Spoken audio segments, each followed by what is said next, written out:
Hello નમસ્કાર વિદ્યાર્થી મિત્રો, ગુજરાત એજ્યુકેશન યુટ્યુબ ચેનલ પર આપ સર્વનું હાર્દિક સ્વાગત છે। મિત્રો, આજે આપણે વાત કરવાના છે ધોરણ 7 વિષય ગુજરાતી અને સ્વાધ્યાય પોથી આધારિત પ્રાર્થના કાવ્ય પહેલું પ્રાણી માત્રને તેનું સંપૂર્ણ સોલ્યુશન આપણે આ વિડીયોની અંદર જોવાના છે। તો આ વિડીયોને અંત સુધી જોવાનું ભૂલતા નહીં। ચેનલ ઉપર જો પ્રથમ વખત આવેલા હો તો ચેનલને સબસ્ક્રાઇબ કરી દેજો। તો પ્રશ્ન પહેલો છે કે નીચેના દરેક પ્રશ્નના ઉત્તર માટે આપેલા વિકલ્પોમાંથી સાચો વિકલ્પ શોધીને તેનો ક્રમ અક્ષર પ્રશ્નની સામે આપેલા બોક્સમાં લખવાનો છે। પહેલો પ્રશ્ન છે કે પૂર્ણ અહિંસા આચરનારા તપસ્વીએ ખાલી જગ્યા રક્ષણ આપ્યું, તો આની અંદર જવાબ આવશે ઓપ્શન એ પ્રાણી માત્રને। બીજું, સર્વધર્મ સંસ્થાપક સ્મરણો ખાલી જગ્યામાં ખપ લાગો, તો આની અંદર જવાબ આવશે ઓપ્શન બી વિશ્વ શાંતિ। ત્યારબાદ ત્રીજો પ્રશ્ન કે ખાલી જગ્યા જનસેવાના પાઠ ભણાવ્યા, તો આની અંદર જવાબ આવે છે બુદ્ધે। ચોથું છે કે સૌના હૃદયમાં ન્યાય નીતિ રૂપે કોણ વસે છે, તો જવાબ આવશે ઓપ્શન સી રામ। ત્યારબાદ પ્રશ્ન નંબર 2 કે યોગ્ય વિકલ્પ પસંદ કરી વાક્ય પૂર્ણ કરો। એમાં પહેલું વાક્ય છે કે માન્યા પોતા સમ સહુને, એટલે તો ઓપ્શન બી સાચો છે, સૌને પોતાના જેવા જ ગણ્યા।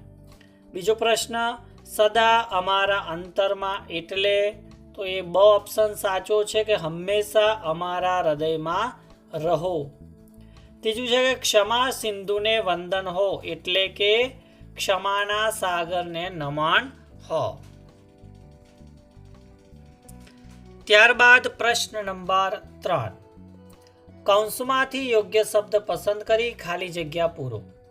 પહેલી ખાલી જગ્યા છે કે મહાવીર સ્વામીએ ખાલી જગ્યા અહિંસાનું આચરણ કર્યું, તો એમાં જવાબ આપણે લખવાનો છે પૂર્ણ।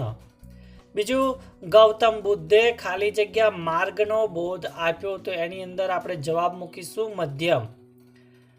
ત્રીજું છે કે ખાલી જગ્યા શ્રી કૃષ્ણ સંસારમાં રહીને પણ અલિપ્ત રહ્યા, તો એની અંદર આવશે યોગી।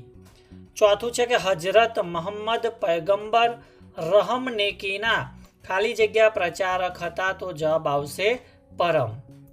પાંચમું છે કે ખાલી જગ્યા કામો કર્યા છતાંય રહ્યા હંમેશા નિર્લેપી, તો એની અંદર જવાબ આવશે સઘળા। ત્યારબાદ પ્રશ્ન નંબર 4 અ અને બ વિભાગના સાચા જોડકા જોડો। તો અહીંયા પ્રશ્ન પહેલો છે કે પ્રેમ ધર્મના સ્થાપક, તો જવાબ આવશે ક ઈસુ ખ્રિસ્ત। બીજું છે કે રહમ નેકીના પ્રચારક, તો એનો સાચો જવાબ આવશે ઈ હજરત મોહમ્મદ। ત્રીજો પ્રશ્ન છે કે પવિત્રતાની મૂર્તિ, તો જવાબ છે ડ અશો ઝરથુષ્ટ। ચોથું સંન્યાસીનો ધર્મ ઉજાડ્યો, તો એ જવાબ આવશે અ ભગવાન બુદ્ધ। અને પૂર્ણ અહિંસક રહ્યા, તો એ આવશે બ મહાવીર સ્વામી। ત્યારબાદ પ્રશ્ન 5 કે નીચેના પ્રશ્નના એક એક વાક્યમાં ઉત્તર લખો। પહેલો પ્રશ્ન કે પ્રાણી માત્રને કોણે રક્ષણ આપ્યું, તો પ્રાણી માત્રને તપસ્વી મહાવીરે રક્ષણ આપ્યું। બીજો, અહિંસાનો શો અર્થ થાય, તો મન વાણી અને કર્મથી હિંસા ન કરવી એટલે અહિંસા, એવો અર્થ તેનો થાય છે। ત્રીજો પ્રશ્ન કે સંન્યાસીનો ધર્મ ઉજાડ્યો, એ શબ્દો કોના માટે વપરાયા છે, તો સંન્યાસીનો ધર્મ ઉજાડ્યો એ શબ્દો ભગવાન બુદ્ધ માટે વપરાયા છે। ચોથો પ્રશ્ન કે જીવતરમાં રામે કઈ ટેક પાડી હતી, તો જીવતરમાં રામે એક પત્ની વ્રતની ટેક પાડી હતી। પાંચમો પ્રશ્ન એક પત્ની વ્રત એટલે શું, તો એક પત્ની વ્રત એટલે જીવનભર એક જ પત્નીને વફાદાર રહેવાનું વ્રત, એટલે કે એક પત્ની વ્રત થાય। ત્યારબાદ છઠ્ઠો પ્રશ્ન કર્મ કરવા છતાં કોણ અનાસક્ત રહ્યું છે, તો કર્મ કરવા છતાં યોગી શ્રી કૃષ્ણ અનાસક્ત રહ્યા છે। સાતમો પ્રશ્ન કવિ સર્વધર્મ સંસ્થાપકોના સ્મરણોને સામા ખપ લાગવા કહે છે, તો તો કવિ સર્વધર્મ સંસ્થાપકોના સ્મરણોને વિશ્વ શાંતિમાં ખપ લાગવા કહે છે. ત્યારબાદ પ્રશ્ન નંબર 6. નીચેના પ્રશ્નના ઉત્તર 1-2 વાક્યમાં લખો. એમાં પહેલું છે કે કાવ્યમાં કયા કયા મહામાનવોનો ઉલ્લેખ થયો છે? તો કાવ્યમાં મહાવીર, બુદ્ધ, રામ, કૃષ્ણ, ઈસુ, હજરત મોહમ્મદ પયગંબર તેમજ અશો ઝરથુષ્ટ જેવા મહામાનવોનો ઉલ્લેખ થયો છે. બીજો પ્રશ્ન કે રામને અંતરમાં રાખવાની વાત કેમ કરી હશે? તો રામ જીવનના આદર્શ રૂપ મર્યાદા પુરુષોત્તમ છે. તેમણે એક પત્ની વ્રતની પ્રતિજ્ઞા લઈને જીવનભર પ્રતિજ્ઞા પાડી હતી. તેમનું જીવન ન્યાય અને નીતિને સમર્પિત હતું. ત્રીજો પ્રશ્ન છે કાવ્યનો મુખ્ય સંદેશ શો છે? તો સમગ્ર માનવ જાતના સુખની પ્રેરણા મહામાનવોના જીવન કાર્યોમાં છે. એ કાવ્યનો મુખ્ય સંદેશ છે. એટલે કે એમનું જીવન એ જ સંદેશ છે. ત્યારબાદ પ્રશ્ન 4. શ્રી કૃષ્ણને યોગી કેમ કહ્યા છે? તો શ્રી કૃષ્ણને યોગી કહ્યા છે કારણ કે એમને સઘળા કાર્યો કૌશલ્યથી કુશળતાથી કર્યા છતાં હંમેશા નિર્લેપી રહ્યા છે. 7મો પ્રશ્ન છે કે નીચેના પ્રશ્નોના ઉત્તર 2-3 વાક્યમાં લખો. એમાં પહેલો પ્રશ્ન, બુદ્ધ મધ્યમ માર્ગ દ્વારા શો સંદેશ આપે છે?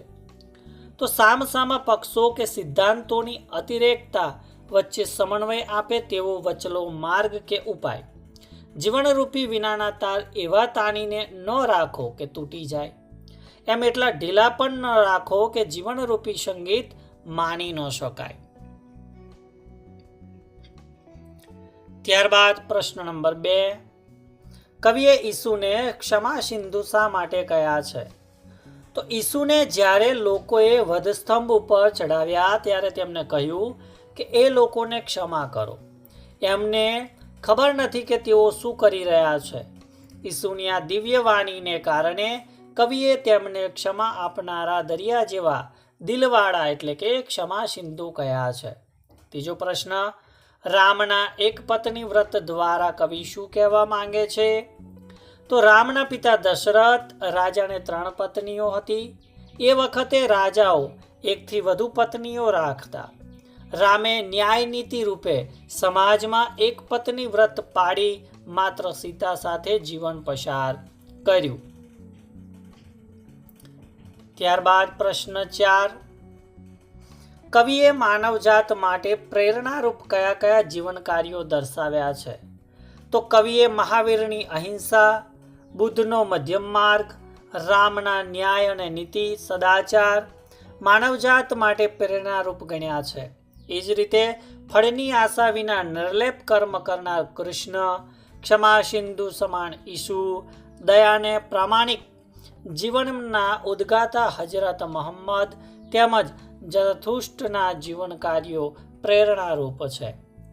ત્યારબાદ પ્રશ્ન નંબર 8 કે નીચે આપેલા વાક્યોનો ભાવ દર્શાવતી કાવ્ય પંક્તિ કાવ્યમાંથી શોધીને લખો.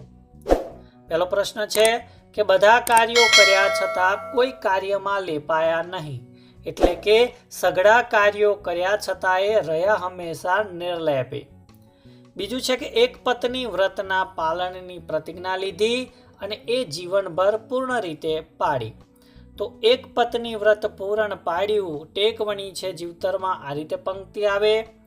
ત્રીજું છે કે સંન્યાસીના ધર્મને ઉજાડનાર તપસ્વી બુદ્ધને નમસ્કાર હજો. તો પંક્તિ છે કે સંન્યાસીનો ધર્મ ઉજાડ્યો વંદન કરીએ બુદ્ધ તને. ચોથું વાક્ય છે કે બધા જ ધર્મોના મહામાનવોની યાદ જગતની શાંતિમાં ઉપયોગી બને.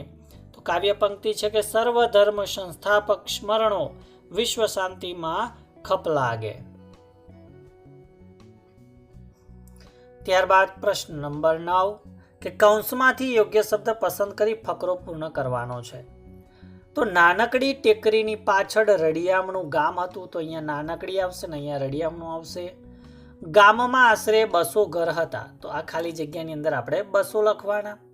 કોઈના ઘર નાના તો વળી કોઈના ઘર મોટા, તો આ ખાલી જગ્યામાં નાના અને આ ખાલી જગ્યામાં મોટા આવશે. ગામને પાદર કૃષ્ણનું મંદિર, તો આ ખાલી જગ્યાની અંદર આપણે કૃષ્ણ લખવાનું. તેના પર કેસરી ધજા ફરકે, તો અહીંયા આપણે કેસરી શબ્દ વાપરવાનો. એના આંગણામાં લીલાછમ ઝાડવા, તો આ ખાલી જગ્યાની અંદર આપણે લીલાછમ શબ્દ મૂકીશું. તેની ઉપર રંગબેરંગી પક્ષીઓ કલ્લોલ કરે, તો અહીંયા આપણે રંગબેરંગી શબ્દનો પ્રયોગ કરવાનો. મંદિરમાં પિત્તળનો ઘંટ બાંધેલો, તો અહીંયા આવશે પિત્તળનો. તેનો મધુર રણકાર સવાર સાંજ આખા ગામમાં ગુંજી રહે, તો અહીંયા મધુર અને અહીંયા આખા. આરતી સમય, તો અહીં ખાલી જગ્યા એટલે કે ખાલી જગ્યા ભીડ રહે, એટલે અહીંયા આવશે ઘણી ભીડ રહે છે. ત્યારબાદ પ્રશ્ન નંબર 10 કે નીચે આપેલા શબ્દોના અર્થ આપી વાક્ય પ્રયોગ કરો. જેમ કે વંદન અને વદન, તો વંદન એટલે નમસ્કાર પ્રણામ થાય અને વદન એટલે મુખ અને ચહેરો થાય. વાક્ય જોઈએ તો કે રોહિતે મહારાજને વંદન કર્યા. બીજું છે કે વદન તવ નિહાળી મન પ્રફુલ્લિત થાતું.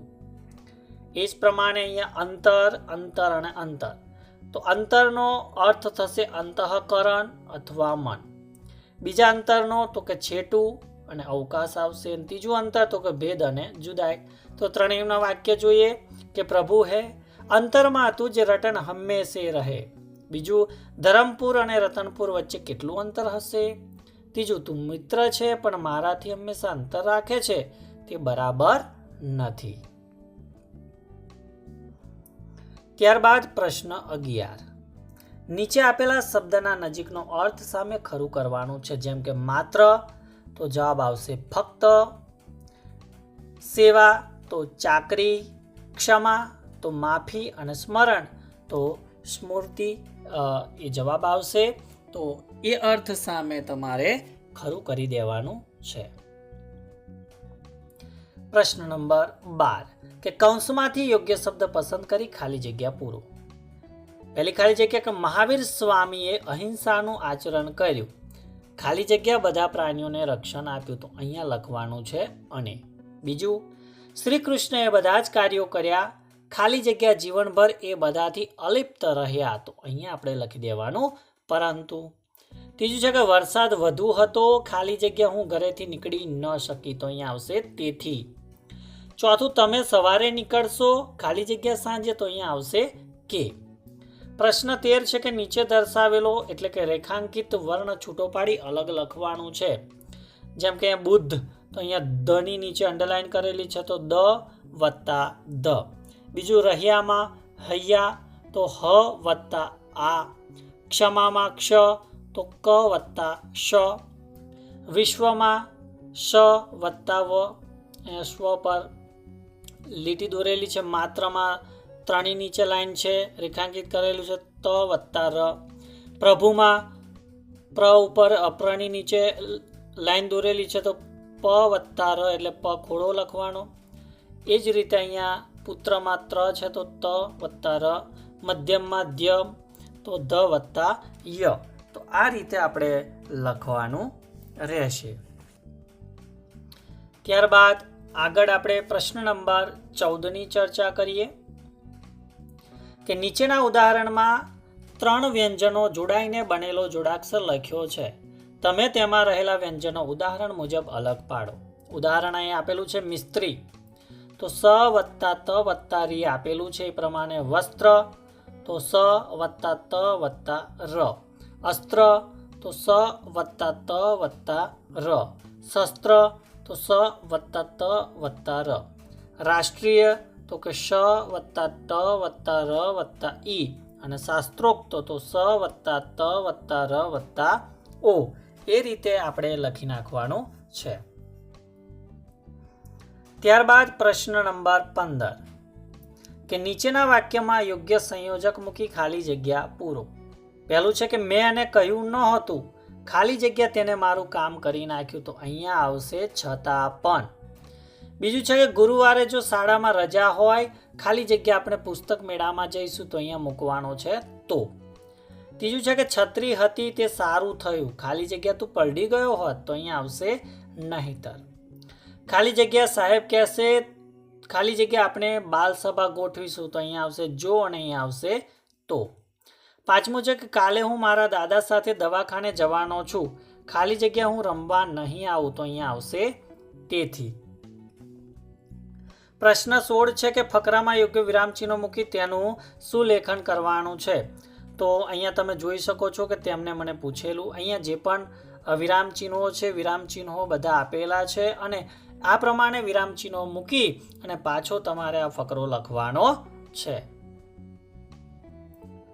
ત્યારબાદ પ્રશ્ન નંબર 17 કે નીચેના શબ્દોની જોડણી સુધારીને લખો. તો અહીંયા તપસ્વી, સંન્યાસી, પત્ની, નીતિ, કૃષ્ણ, ગુરુ, શાંતિ અને બુદ્ધ. તો આ પ્રમાણે આપણે એની જોડણી સુધારવાની છે. ત્યારબાદ પ્રશ્ન 18 છે કે નીચેના શબ્દોના સમાનાર્થી શબ્દ લખો. તો રક્ષણ એનું સમાનાર્થી થશે રખવાડી. નમન તો સમાનાર્થી શબ્દ આવશે પ્રણામ. માર્ગનો સમાનાર્થી શબ્દ રહેશે રસ્તો. ટેકનો સમાનાર્થી શબ્દ રહેશે પ્રતિજ્ઞા. પરમ એનો સમાનાર્થી શબ્દ ઉત્તમ. સઘળાનો સમાનાર્થી શબ્દ બધા. હંમેશા એનો સમાનાર્થી શબ્દ કાયમ અને ખપનો સમાનાર્થી શબ્દ ઉપયોગ. એ પ્રમાણે એના શબ્દોના અર્થ થશે. ત્યારબાદ પ્રશ્ન 19 કે નીચેના શબ્દોના વિરુદ્ધાર્થી શબ્દ લખો. તો પૂર્ણ એનું વિરોધી અપૂર્ણ. ધર્મ એનું વિરોધી અધર્મ. નીતિ એનો વિરોધી અનીતિ. પવિત્રતા એનો વિરોધી અપવિત્રતા. સ્મરણ એનો વિરોધી વિસ્મરણ. પોતાનું એનો વિરોધી પારકું થશે. પ્રશ્ન 20 કે નીચેના શબ્દ સમૂહ માટે એક એક શબ્દ લખો. કે કોઈ બાજુના અતિપણા વિનાનો વચલો માર્ગ, તો એને કહેવામાં આવે છે મધ્યમ માર્ગ. બીજું જેને સંસાર ત્યજ્યો છે તે તો એ આવશે સંન્યાસી. ત્યારબાદ પ્રશ્ન 21 કે નીચેના રૂઢિપ્રયોગનો અર્થ આપી વાક્યમાં પ્રયોગ કરો. કે પાઠ ભણાવવા એટલે કે સમજણ આપવી, બોધ આપવો. વાક્ય છે કે સંસારની માયા વિશે ગુરુએ શિષ્યને પાઠ ભણાવવા જરૂરી લાગ્યા. બીજું ધર્મ ઉજાડવો એટલે કે જીવનને આચરણથી સાર્થક કરવું. વાક્ય છે કે નરસિંહ મહેતાએ ભક્તિ માર્ગે જઈને પોતાનો ધર્મ ઉજાડ્યો. ત્રીજું છે કે ટેક વણવી એટલે કે સંકલ્પને વળગી રહેવું. વાક્ય છે કે રાષ્ટ્ર સેવાની ટેક વણીને સુભાષચંદ્ર આજીવન મથતા રહ્યા. ચોથું છે કે ખપ લાગવું એટલે કે ઉપયોગમાં આવવું. વાક્ય છે કે પિતાજીના આદર્શોને વિચારો એમના દીકરાને ખપ લાગ્યા. તો વિદ્યાર્થી મિત્રો, આ હતું ધોરણ 7 ગુજરાતી વિષયની અંદર પહેલું જે પ્રાર્થના ગીત છે પ્રાણી માત્રને. તો એ સ્વાધ્યાય પોથીનું સંપૂર્ણ સોલ્યુશન આપવાનો તમને પ્રયત્ન કર્યો. તો ચોક્કસથી આ વિડીયો ગમ્યો હશે તો વિડીયોને લાઈક કરી દેજો. આ વિડીયોની લિંકને તમારા અન્ય મિત્રો સુધી અવશ્ય શેર કરજો. અને આ વિડીયો જો તમને ઉપયોગી લાગ્યો હોય તો ચેનલને સબસ્ક્રાઈબ કરી બાજુમાં આપેલ બેલને પ્રેસ કરી દેજો. Thank you. આભાર.